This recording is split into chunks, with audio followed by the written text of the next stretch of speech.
Di awal film kita diperlihatkan dengan dua penembak jitu yang bernama Levi Ken, yang merupakan seorang mantan marinir Amerika Serikat sekaligus kontraktor swasta. Dan kedua yaitu Drasa, seorang agen rahasia asal Lituania yang sering dipekerjakan oleh pihak Rusia. Mereka menerima misi yang sama, yaitu untuk menjaga lokasi rahasia dari dua sisi yang berbeda. Di sini Levi ditugaskan untuk menjaga sisi barat, sementara Drasa ditugaskan untuk menjaga sisi timur.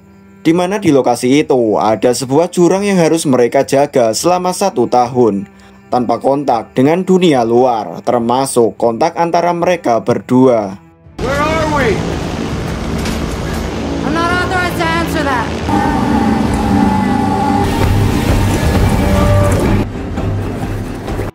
Sebelum Levi memulai misinya, ia bertemu dengan Jedi, seorang marinir kerajaan Inggris yang akan digantikan olehnya.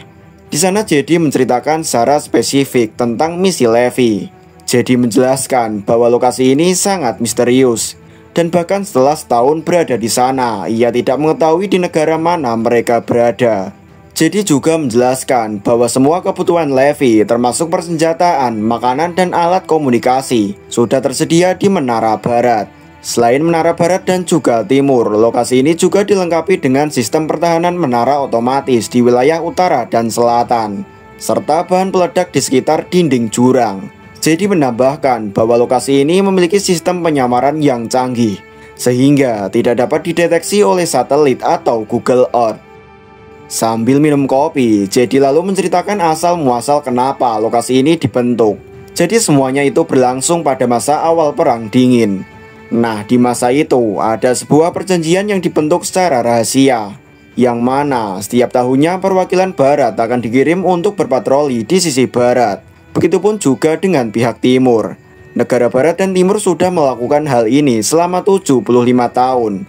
Namun, tidak semua pemimpin negara-negara itu mengetahui tentang perjanjian ini. Nah, pertanyaannya, apa yang sebenarnya menjadi tujuan utama didirikannya tempat ini? Jadi mengatakan bahwa tujuan utama mereka adalah untuk memastikan apapun yang ada di dalam jurang supaya jangan keluar. Para pendahulu mereka menjuluki makhluk-makhluk yang ada di dalam jurang sebagai The Hollow Man. Jedi juga mengatakan kalau dia tidak tahu tentang bagaimana makhluk-makhluk itu bisa berada di jurang. Namun yang pasti, dia menegaskan bahwa di tahun 1940-an, 3 batalion yang berisikan 2.400 pasukan berkuda dikirim ke dalam jurang untuk membasmi makhluk-makhluk itu. Namun sayangnya, tidak ada satupun dari para tentara itu yang berhasil kembali. Sampai kemudian, pihak Barat dan Timur lalu memilih metode pengawasan seperti ini. Gorge is the door to hell.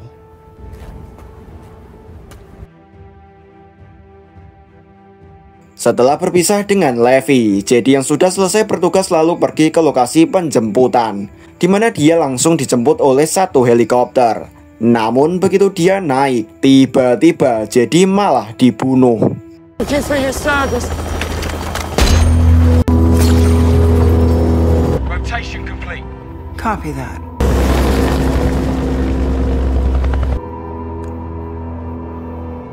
Kemudian hari demi hari dilalui oleh Levi, di mana dia mulai melakukan aktivitasnya, seperti memeriksa pembatas, ranjau, sistem radar, dan juga persenjataan otomatis. Tidak banyak yang bisa dilakukan oleh Levi, dan semuanya itu harus dilakukan selama 1 tahun.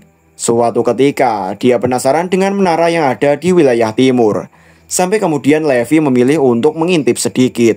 Dan disinilah dia akhirnya melihat kalau ternyata dia enggak sendirian.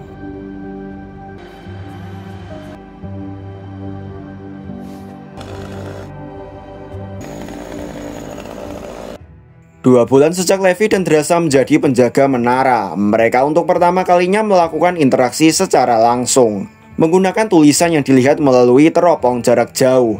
Yang selain perkenalan satu sama lain, mereka juga melakukan adu skill menembak untuk mengetahui siapa yang lebih baik.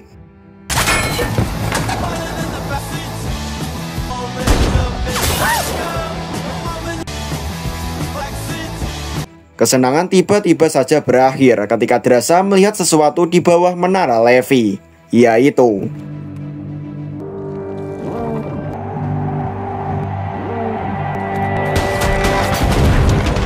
Entah makhluk apa yang sedang memanjat itu, Drasa yang berada di sisi lain pun memberikan bantuan dengan melepaskan tembakan menggunakan senjata mesin. Dan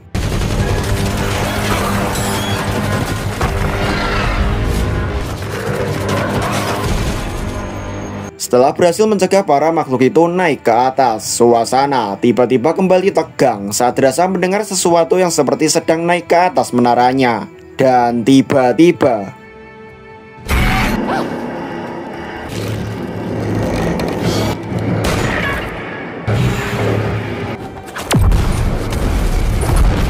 itu ternyata baru permulaan, karena gerombolan monster kembali bermunculan dari bawah. Bahkan berhasil melewati batas aman yang mengaktifkan sensor otomatis. Sehingga inilah yang terjadi.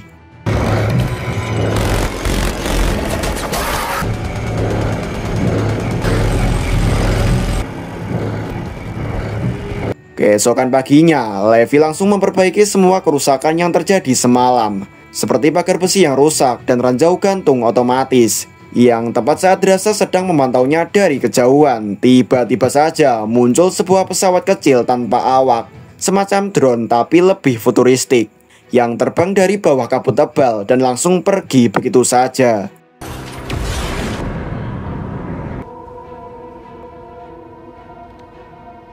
Bulan Desember tepat saat malam Natal, Levi berinisiatif membuat pohon Natal menggunakan lampu yang ia temukan di gudang.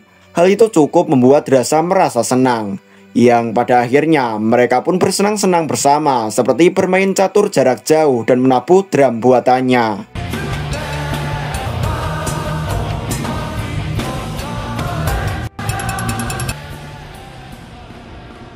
Setelah 6 bulan mereka berdua berada di sini, Drasa yang sedang sedih pun teringat dengan ayah tercinta. Ia tidak melakukan patroli rutin yang membuat Levi bertanya-tanya. Hingga tepat pada malam harinya, Drasa pun mengutarakan isi hatinya yang sedang butuh seseorang di dekatnya. Dan dia pun berkata, "Hari ini sulit andai kau bisa berada di sini denganku."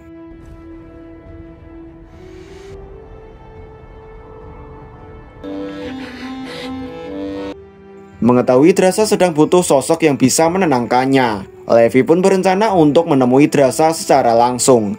Ia mulai mencari alat-alat yang diperlukan dan bermaksud membuat peluncur tali agar bisa menyeberang ke menara Drasa.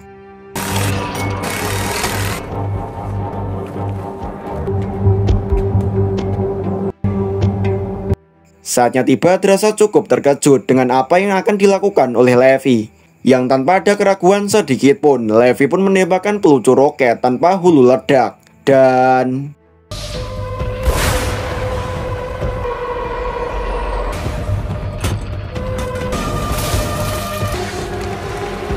setelah talinya sudah diikat dengan erat oleh Drasa, Levi pun tidak langsung berangkat, melainkan mencukur kumis dan jenggot agar terlihat sedikit rapi di depan Drasa. Sehingga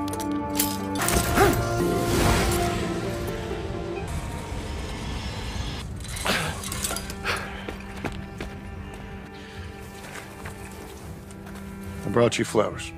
untuk pertama kalinya sejak berkenalan, Levi akhirnya bisa bertemu langsung dengan Drasa dan langsung makan malam untuk saling mengobrol bersama.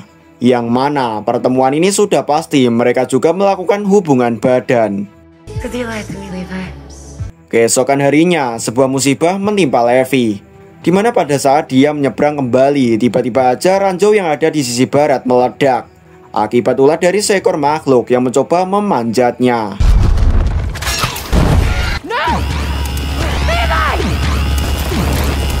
Mengetahui Levi terjatuh, Drasa dengan cepat mengambil perlengkapan dan kemudian terjun ke jurang menggunakan parasut. Di sisi lain, Levi rupanya masih selamat, di mana dia berada di dalam keadaan tergantung di sebuah pohon besar. Begitu sadar, Levi mendapati kalau pohon yang ada di dekatnya adalah pohon yang bisa hidup, alias merupakan bentukan dari makhluk aneh. Untungnya dalam keadaan terdesak itu, Drasa tiba-tiba muncul dan menyelamatkannya. Setelah bertemu kembali, keduanya lalu memeriksa keadaan di sekitar. Di sini mereka menemukan bahwa ternyata setiap kehidupan yang ada di tempat ini, termasuk tanaman, hewan, dan serangga yang ada di dalam jurang, telah bermutasi antara satu dengan yang lainnya. Kayak misalnya pasukan berkuda yang dikirim di tahun 1940-an yang tiba-tiba aja menyerang mereka.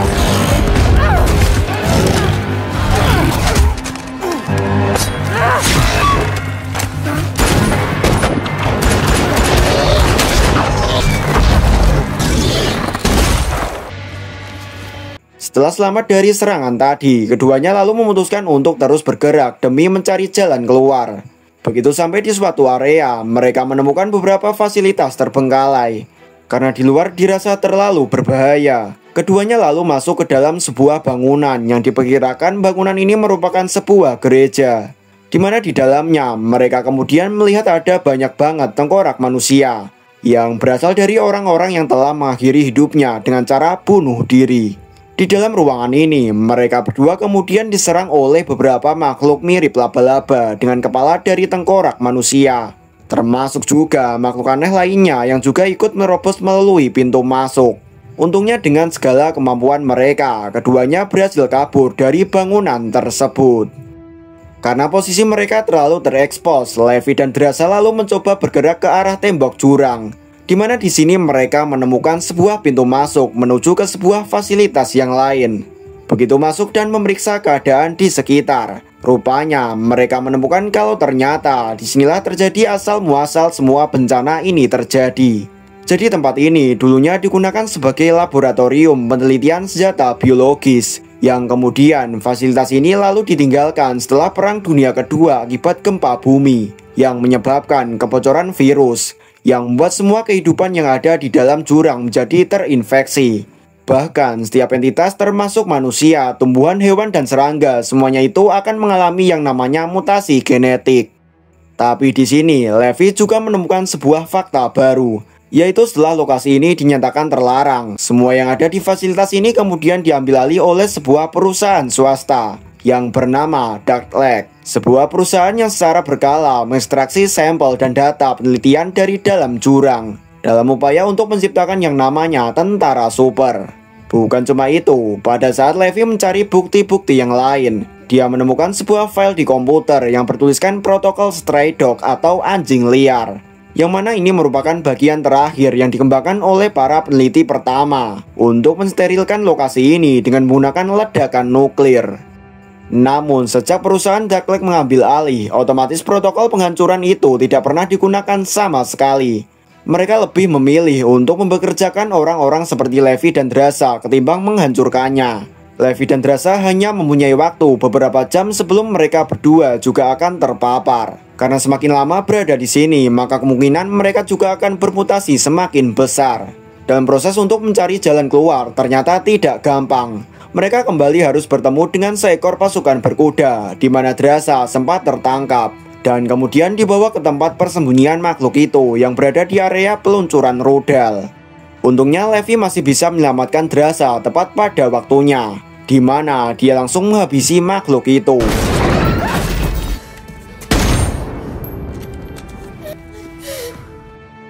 Di momen ini Levi mengetahui kalau ternyata makhluk tadi itu merupakan orang pertama yang pernah menjaga Menara Barat. Dan dia rupanya juga adalah sosok yang memberikan nama kepada makhluk-makhluk yang ada di jurang sebagai Hollow Man. Mengetahui hal tersebut, Levi pastinya menjadi bingung. Dia merasa kenapa orang-orang yang menjaga menara bisa berada di sini. Bukannya mereka itu seharusnya kembali ke tempat asalnya masing-masing. Area peluncuran rudal ini adalah area yang paling berdampak pasca terjadinya gempa. Karena efek dari gempa tersebut rupanya menyebabkan terjadinya kebocoran langsung antara zat kimia dan rudal dengan virus genetik yang tersebar melalui kabut. Demi untuk bisa keluar dari fasilitas ini, keduanya terlebih dahulu harus melewati rintangan dari makhluk-makhluk mutasi di sekitar area penyeberangan.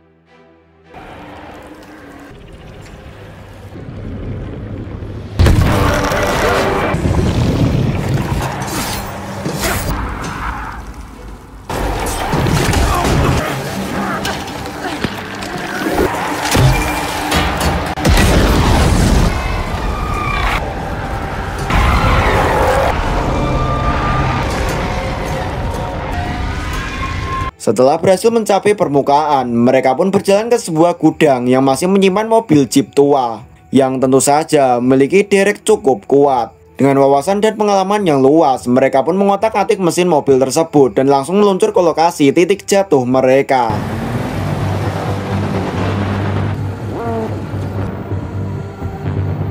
There, that's it. Tiba di lokasi tali putus yang digunakan oleh Levi untuk menyeberang. Mereka pun mengikat talinya pada derek mobil jeep tersebut. Namun bukan hidup namanya jika tidak ada tantangan, karena ketika mereka sedang berusaha naik ke atas, tiba-tiba muncul beberapa makhluk kayu yang berusaha menyerang. Sehingga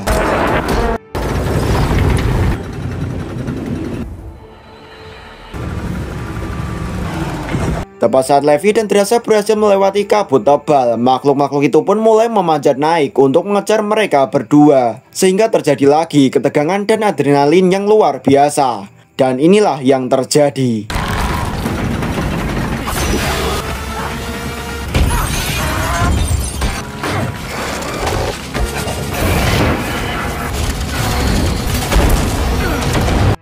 Dengan bensin yang dibakar, Levi dan Drasa sukses menjatuhkan makhluk-makhluk itu dan berhasil mencapai permukaan dengan selamat.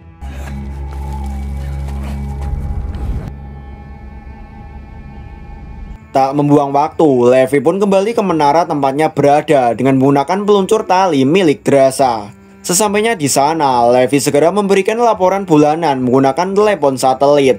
Namun tak diduga, telepon tersebut tersambung dengan Ibu Martha, yaitu orang yang menugaskan Levi, yang baru mendapat laporan terkait komputer di bawah jurang yang aktif. Sehingga Levi didesak untuk menjawab siapa yang sudah melakukannya.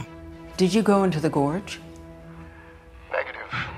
But I did see one of your drones fly out of here. Selain menjelaskan tentang tujuan dari perusahaannya yang sedang mengembangkan proyek tentara super untuk sebagai pertahanan negara Amerika Serikat, Martha pun terpaksa harus mengeksekusi orang yang sudah mengaktifkan komputernya.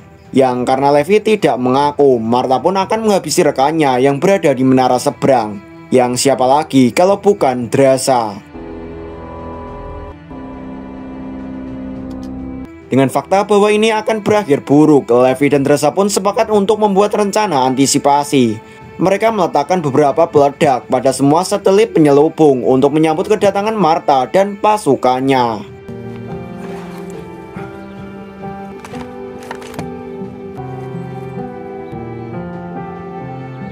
Tiba saatnya Martha datang, beliau tidak menemukan Levi dimanapun. Menyadari Levi dan Drasa sudah sekongkol kabur, Martha pun melepaskan beberapa drone militer untuk melakukan pelacakan. Dan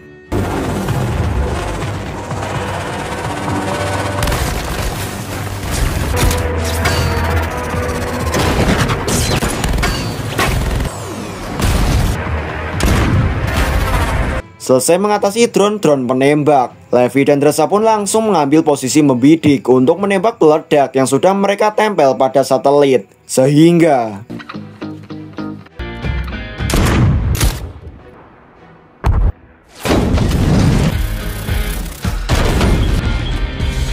sesuai yang sudah dijelaskan di awal, satelit-satelit penyelubung itu digunakan untuk mencegah pemaparan kabut tebal berisi biokimianya. Sehingga ketika satelitnya hancur dan pelindungnya lenyap, maka protokol keamanan bernama anjing liar pun akan secara otomatis diaktifkan. Dan radius ledakannya akan terjadi sejauh 4,2 km.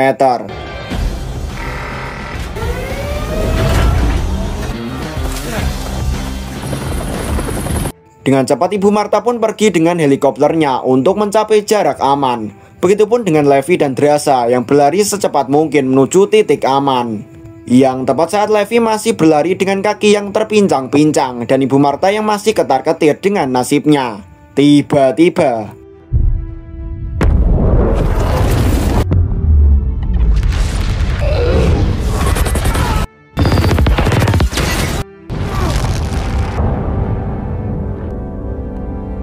Ibu Martha pun tidak berhasil selamat. Begitupun dengan Levi yang entah bagaimana nasibnya. Satu-satunya orang yang selamat adalah Drasa yang langsung pulang menuju ke kampung halaman.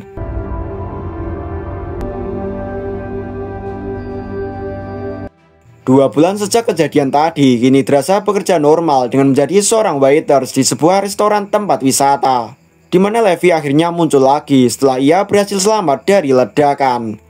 Dan film pun tamat.